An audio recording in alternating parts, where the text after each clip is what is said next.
full disclaimer, I am the crack whisperer. I don't smoke crack. I don't even smoke crackheads. I get crackheads to smoke each other. If you've ever worked at a gas station on any street named MLK, you'll know what I'm talking about. You see, Martin Luther King had a dream, but these streets are absolute nightmares. I'm telling you that downtown of my city can look like a beginning of a zombie epidemic. Working the 11 p.m. to 7 a.m. shift will legitimately feel like a Five Nights at Freddy's spinoff. You try to imagine the type of people that go into a gas station downtown at 3 in the morning. Ain't that way, bro. Honestly, some of them were cool, actually. Like, some of them would come and help defend me. It felt like an RPG, and they were just my party of just random homeless people I picked up and captured. No disrespect, by the way. I literally mean that in the most respectful way possible. If those homeless people were Pokemon, they would be a level 100 Gyarados. So imagine you go outside at 2 a.m. just to take a quick break, and a 7-foot-tall homeless Deathclaw immediately starts screaming at you from across the road. Listen, I did not get paid enough to fight 7-foot-tall human monstrosities. And you know what? My coworker who was pregnant probably needed fresh air anyways, so we swapped out. Then she waddles back in a couple minutes later screaming about, "Oh my god, he's got a spear!" And I'm pretending to be shocked like I wasn't the one that accidentally sent her out there. But hey, listen, there are unique positives that happen when you live near people like that too. Have you ever been jacked off to by a homeless person? Okay, again, downtown, minding your own business, and there's a crippled guy jerking off to through the window.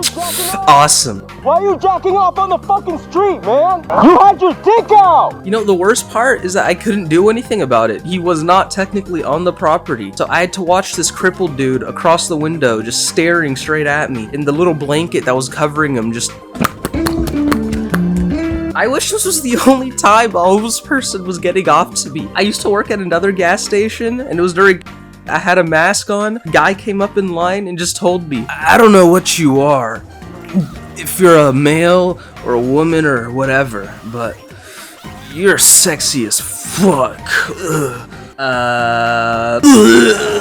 And then he just leaves. He doesn't elaborate. He just walks away after vomiting all over the place. Wait, is he a Chad? Maybe I should have let him hit. Anyways, your life is objectively more interesting and exciting with homeless people. Like, how many times have you seen a woman power wash a sidewalk with the power of her own womanhood? I'm not joking. I was literally at work. Every time I looked through like one of the back windows, I would always just see the most insane thing going on. This lady just pants around her ankles and just... Homeless warfare is serious business. This dude came in one time, half of his face was melted off. We needed to call an ambulance because the smell of his burning flesh was starting to make us all sick. And I asked him, "Bro, how'd you get your face melted off?" And he just told me he was sleeping. Some dude cut a hole in his tent, got a lighter and an aerosol can, decided to reenact Saigon in the 1960s. And he gives me an axe, just a homemade metal axe, and he asked me to like take care of it for him until he gets it back later. And I'm not gonna lie, guys, I actually just put it under the table at work. Like, I told my manager and she didn't really care, so there was just an axe in our store for like 2 weeks. And he did come back for it. Remember that guy I mentioned earlier, the 7-foot monstrosity? Customer comes in and starts talking to me. Excuse me, sir, there seems to be a man lying down outside." "Oh no, don't worry about that. That's just the homeless guy that jerks off to me. It's fine, it's fine." No, not that. I mean in front of the store." So then I walk around to the front of the store, and I see what appears to be the male equivalent of John Jones's wife. He tells me he was sleeping, then some random 7-foot guy breaks into his tent and then knocks him out again even though he was already asleep. Then he goes and knocks around every other homeless person. I look at my coworker and we're both thinking, ain't no way it's the same person from earlier, right? So she calls the cops cause I ain't no snitch. And then the cops begin to explain to us that they've been getting reports all night about a 7-foot tall individual who's been going around town and wrecking homeless camps. He had a giant spear with him. Even then, you hadn't know true love until you've seen a couple of homeless people smoking fentanyl and sucking each other's cocks inside of a public restroom. That's it. Oh, this is not good.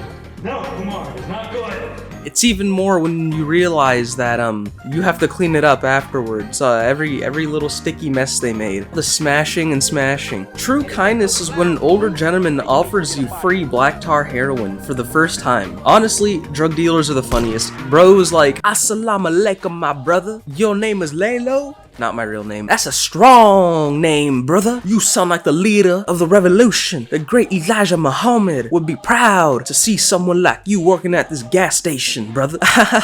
Thanks, man. I really appreciate it. Are you offering me heroin right now? You know, just last week, a homeless guy called me a Hispanic racial slur. New double quarter pound king. Dude, what the flip? I'm not even Mexican.